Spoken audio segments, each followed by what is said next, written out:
નમસ્કાર, હું છું માર્ગી. આપની સાથે હેડલાઇન્સમાં જોઈએ કેટલાક મહત્વના સમાચાર. દેશમાં કોરોનાના કેસીસ સતત વધી રહ્યા છે અને છેલ્લા 24 કલાકમાં 11 દર્દીઓના મોત થયા છે, જે એક દિવસનો સૌથી મોટો આંકડો છે.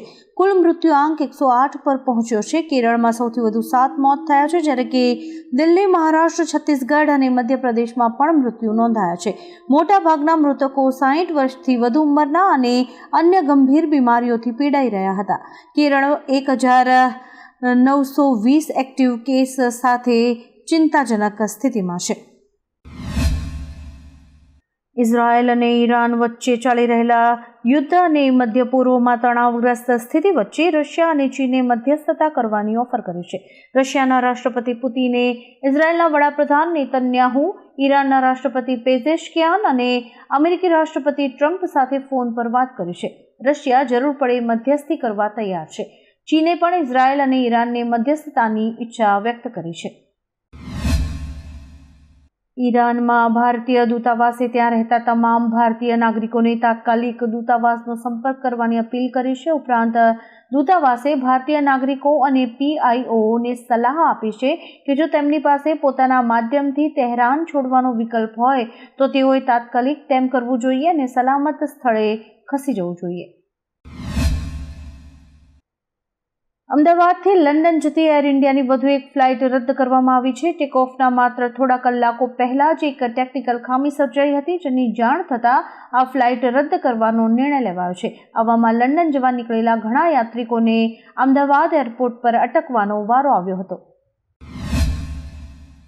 કેનેડામાં G7 સમિટ અધૂરી છોડી અમેરિકી પ્રમુખ ડોનાલ્ડ ટ્રમ્પ વોશિંગ્ટન પરત ફર્યા છે. તેમની આ વાપસી પહેલા તેમણે મધ્ય પૂર્વના તણાવનો હવાલો આપતા કંઈક મોટું થવાનો સંકેત આપ્યો છે. ટ્રમ્પે ફ્રાન્સના રાષ્ટ્રપતિ મેક્રોનના સીઝફાયર અંગેના નિવેદનને ખોટું ગણાવ્યું હતું અને કહ્યું હતું કે તેમની વાપસીનો હેતુ સીઝફાયર નહીં પરંતુ તેનાથી પણ કંઈક મોટો છે, જેનાથી ઈરાન વિરુદ્ધ યુદ્ધની અટકળો તેજ બની છે. ઇઝરાયેલ અને ઈરાન વચ્ચેનો સંઘર્ષ 5મા દિવસે પણ ચાલુ છે. સોમવારે રાત્રે ઇઝરાયેલે તહેરાન પર અનેક હવાઈ હુમલા કર્યા હતા. દરમિયાન ઈરાને ઇઝરાયેલની રાજધાની તેલ અવીવ અને હાઇફા પર બોમ્બમારો કર્યો હતો.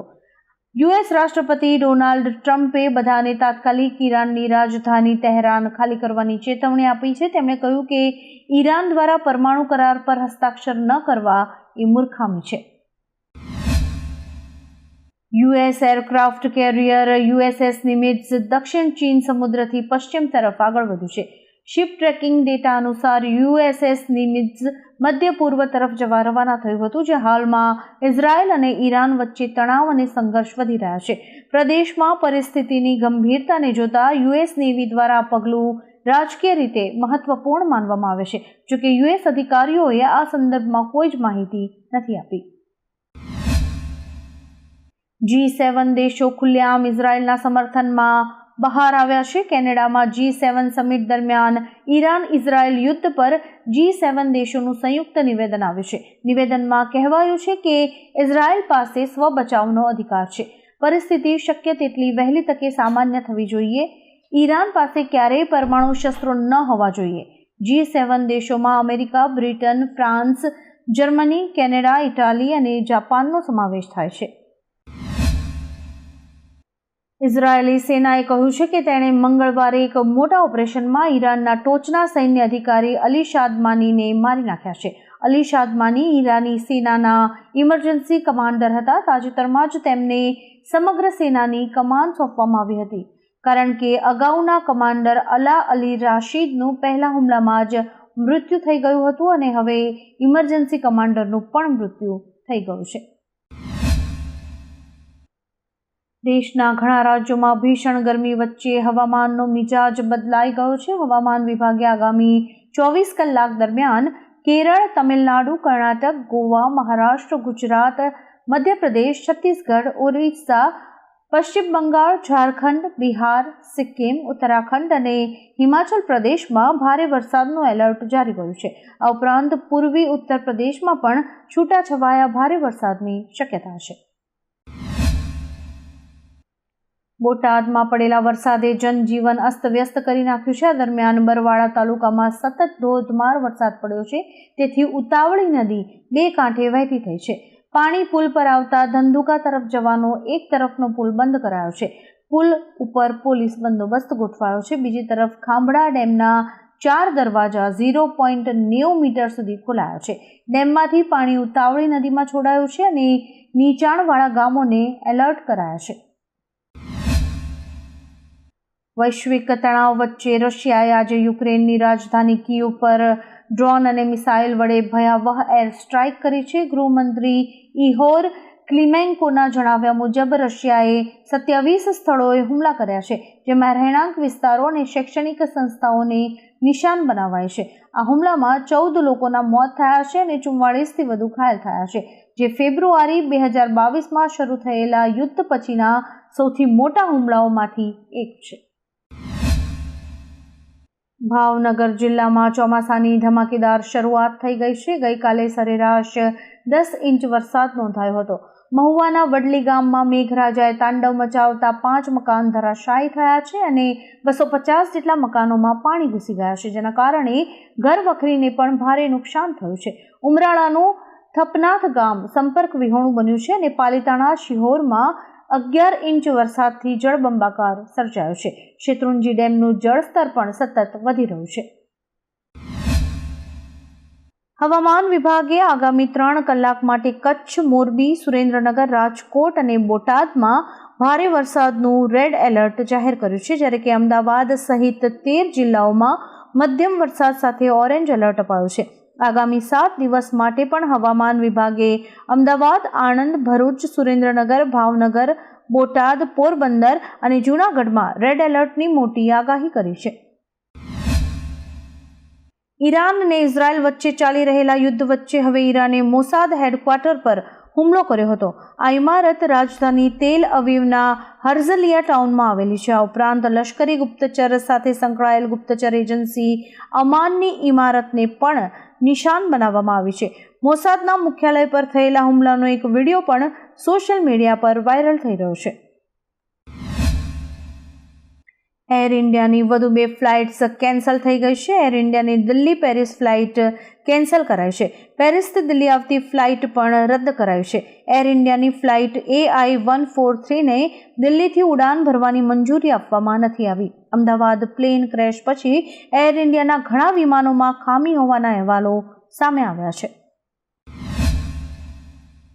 અંબાલાલ પટેલે આગામી 36 કલાકમાં અતિભારે વરસાદની આગાહી કરી છે. તેમણે સુરત, નવસારી, ભરૂચના અનેક વિસ્તારોમાં ભારેથી અતિભારે અને રાજકોટ, મોરબી, સુરેન્દ્રનગર, અમદાવાદ અને ગાંધીનગરમાં પણ ભારેથી અતિભારે વરસાદની આગાહી કરી છે. દરમિયાન નીચાણવાળા વિસ્તારો જળમગ્ન થઈ શકે છે.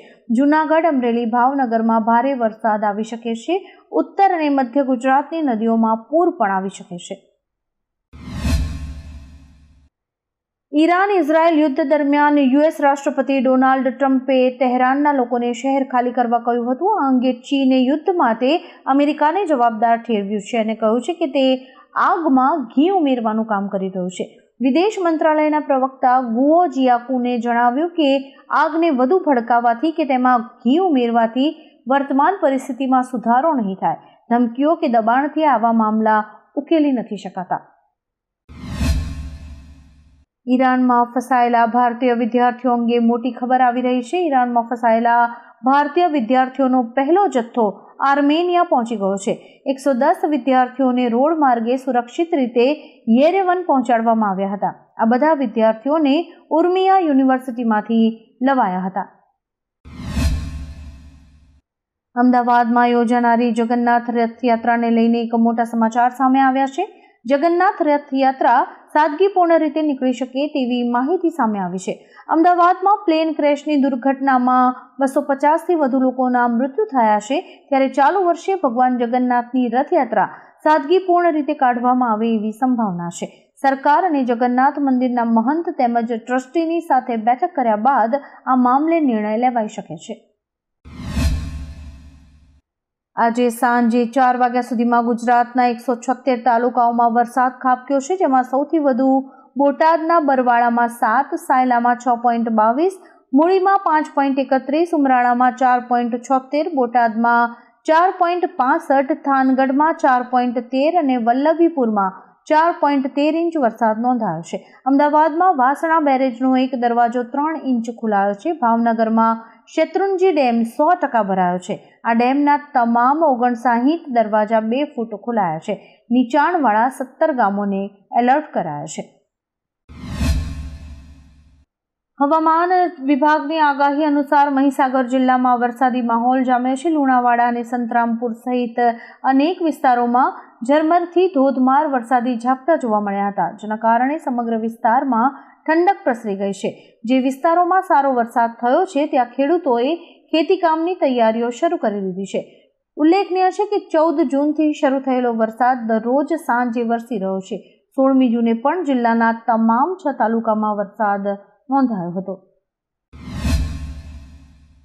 આવા જ કેટલાક રસપ્રદ સમાચારો નિહાળવા માટે અમારી YouTube ચેનલને લાઇક, શેર અને સબસ્ક્રાઇબ કરો અને જોતા રહો હેડલાઇન્સ.